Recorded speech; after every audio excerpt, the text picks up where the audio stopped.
Hey, Wayne Foreman here, and in this series I am going to review the products and services that I use to run my own business and give you a quick rundown of why I use them and why I think they're better than some of their counterparts. So today we'll start at the beginning with domain name registration. So anytime that you want to create a new domain name, you've got to register the name. There are tons of sites that register names for you, hundreds literally. So how do you pick one? Well, you can pick from lots of different options. I've used probably 10 or so over the years, and I keep coming back to this one. So NameSilo is the one that I choose. And let me show you a couple of reasons why I use it. First of all, it is a very basic website, which might sound negative, but to me, it's great. I just want to register a domain name. There are plenty of other sites where I've tried to register and they just upsell, and it's ridiculous. So this one is very simple. You go in and put in a domain name and register it. So I'll show you that process in a moment. But some of the other things that I like about this site. So you pay one charge for, .com domains, you pay $8.99, or they even have a bulk discount deal where you can pay a little bit less than that. They offer free privacy. So when you register a domain name, you have to associate an administrative account with that domain name. And the administrative account has your name, your address, and your phone number. And if you're a small business working out of your house, you may not want to have your home address and phone number listed to the public where everybody can see it. So this free privacy option allows you to hide that. It also has a way for you to register or compare with the competition. You can kind of subdomain or resell domain tools if you want to, or you can park domains, which means you can basically take a name, register that name, and then put ads on it if you want to. So let me show you kind of the basics of what I use when I'm hosting. So what I'll do is let's just register a domain name, and I'll walk you through the process. So let's look for, since my name is Wayne Foreman, let's see what domains are available that have Wayne Foreman in them. So you can say WayneForeman.com is registered. That's registered to me. I use it. And then when I was making a previous version of this video, I registered the .xyz domain. Unfortunately, I didn't record that video, so I'm going to just record another one for you. So we're going to pick .top since this is just a test that I'm not actually going to do anything with. I'm just going to pick the cheapest option, which you see is $1.89 for a year. So all I do is I pick Wayne Foreman, and in this case, check the .top, and I click register checked domains.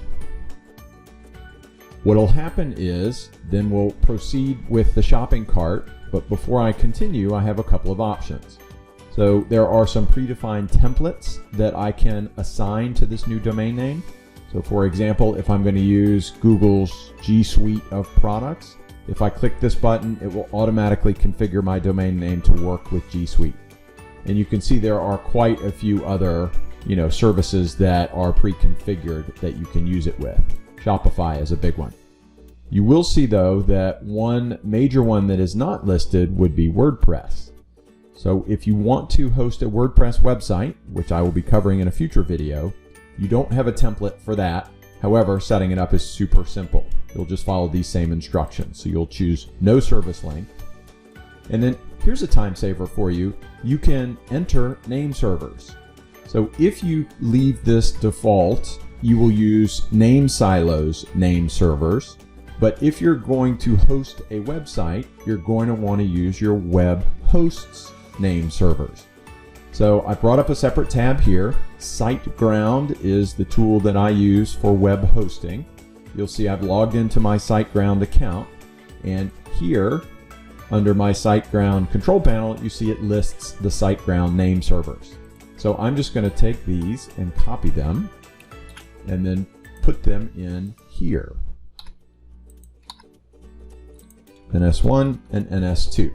So now when my domain name gets registered, it will automatically be routed to the NameSilo web hosting. And in the next video, I will show you how I complete the setup of web hosting. Now you can choose to have the domain name auto renew every year. I'm not going to do that since I'm not going to keep this domain. Here's that privacy setting that I mentioned. You can do no privacy or the default who is privacy. There are other registrars that charge for this service. And then you can, set however many years that you want to register for. So the default or the smallest number is 1. So I'm going to choose 1 year. You'll see it's $1.89. And my total is $1.89. There's no additional fees. If I had a coupon, obviously I could put it in here. So I click continue.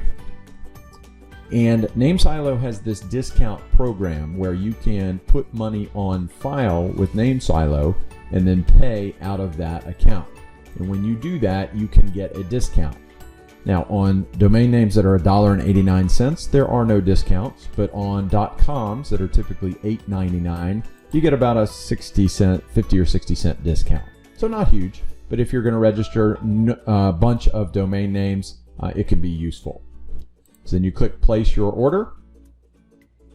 And as soon as this processing completes, we are done.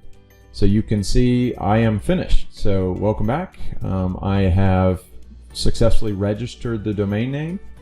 And you can see that, it's going to be listed in my list of domains that I manage. So we're done. That's all it takes to register a domain name. So check out NameSilo the next time that you need to register a domain name. I think you'll be pleasantly surprised at the price, the ease of use, and the extra features that you get. Thanks very much for watching. Have a great day.